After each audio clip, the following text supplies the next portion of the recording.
Pessoal, um recadinho rapidinho antes do corte. Siga o podcast Ufologia e Ideias no seu agregador de áudio favorito em seu smartphone.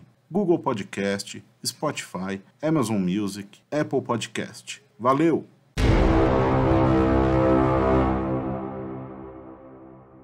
Com tanto ensinamento, com tanto aprendizado que você demonstrou aqui, eu acho que mesmo assim você ainda tem algumas dúvidas, não tem? Tem milhões de coisas que eu não sei, Então, mas que não me causam nenhuma dúvida. mas divide uma dessas perguntas que você tem aí.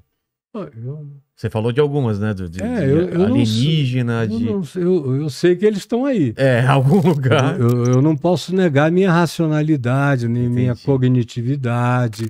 Eu vi com meu pai 13 amigos. Onde foi a isso? primeira vez no caminho entre Niterói e São Jesus de Itabapuana, no estado do Rio. O que era? Não, uma esfera. Isso em 1968.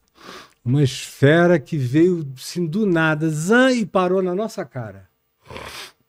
Grande, eu não sabia a que distância ela estava. Se estava a 100 metros, a 1 quilômetro.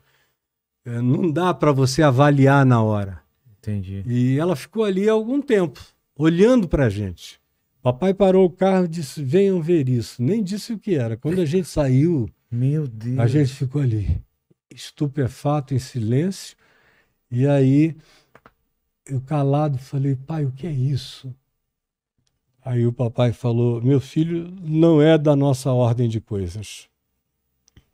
Não é aparato científico, humano. Não parecia com nada. Nada. Que você assistiu. E nem aquela coisa de vir do nada e aí a gente ficou olhando e aquela coisa olhava para você. Você sentia que ela te enxergava. Caramba. Aí a gente ficou olhando para ela, de repente ela sumiu. Simplesmente sumiu. Mas sumiu numa velocidade ou desapareceu? Ela deu assim um tranquinho para trás e sumiu. Tá. A outra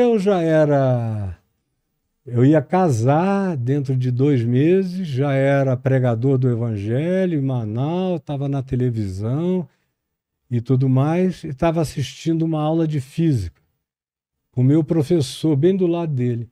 Quando eu vi aquela gritaria na Escola Técnica Federal do Amazonas, eu corri para a janela para ver o que era, junto com o professor Bessa.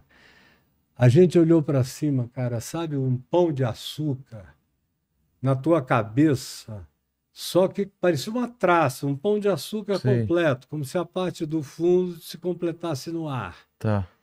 E denso, com umas luzes que vazavam mínimas de dentro daquela coisa escura, parada sem som, em cima de Manaus. Caramba! Meu sogro Mas gente relatou isso? A cidade inteira, os jornais. Até falei para o Gevaer. Falei, cara, procura nos jornais de Manaus, 1974. Você vai ver. Jornais inteiros, todo mundo falando. Todo mundo para a rua. E era assim por volta das 7, 8 da noite. Caramba! O meu sogro era o capitão dos portos. Ele pegou luneta, pegou tudo com aquele pessoal, foi para um ponto de observação na base da Marinha, ficou olhando aturdido. Aí aquilo saiu devagar, sem fazer nenhum silêncio. Viajou por sobre o Rio Negro, que de Manaus para o outro lado do Rio Negro são 8 quilômetros. Atravessou aquilo como se tivesse sido um passinho para o lado. Era imenso aquilo ali. Caramba. Aí saiu lentamente aos nossos sentidos pelo Rio Negro, sem fazer nenhum barulho, desapareceu no horizonte. E aí eu descobri uma coisa sobre a natureza humana. Eu termino em 2 minutos. Primeiro, na mesma hora nós todos paramos tudo, fomos lá para baixo, todo mundo perplexo. Para baixo onde? Da sala de aula. Ah, tá. No pátio da escola técnica. Aí eu peguei minha moto, fui para casa da minha noiva, cheguei lá, o meu sogro estava lá em pé. Você viu? Todo mundo apavorado. Falei, vi com o meu professor de física. Uma boa testemunha para ter ao lado, na janela. Aí eu falei, professor Bessa, o que é isso? Ele falou, olha, não é dessa terra não. Não é daqui, cara. Isso com certeza eu te digo. Aí, um mês depois, eu perguntava, porque eu nunca tive medo do inusitado, nem do misterioso, desde criança. Aí eu me perguntava, escuta, vocês lembram daquele, que coisa? Aí o pessoal dizia assim, aquilo foi fantástico. Um ano depois você perguntava para as mesmas pessoas, elas diziam, sabe que hoje em dia eu nem gosto de pensar naquilo? Por quê? Porque é inexplicável, é inexplicável. A pessoa prefere acreditar que não aconteceu? Ou não quer pensar que aconteça tal coisa e ela não tem explicação para o que acontece. É uma defesa do cognitiva medíocre. Caramba. Aí, olha, hoje em dia eu chego na casa dos meus primos, isso já quase 50 anos depois, né? 40 e tantos anos, quase 50. E eu às vezes pergunto, vocês lembram daquele pão de açúcar, aquela traça que passou, que ficou em cima da cidade em 74? Aí eu ouço gente, meu primo, meus primos.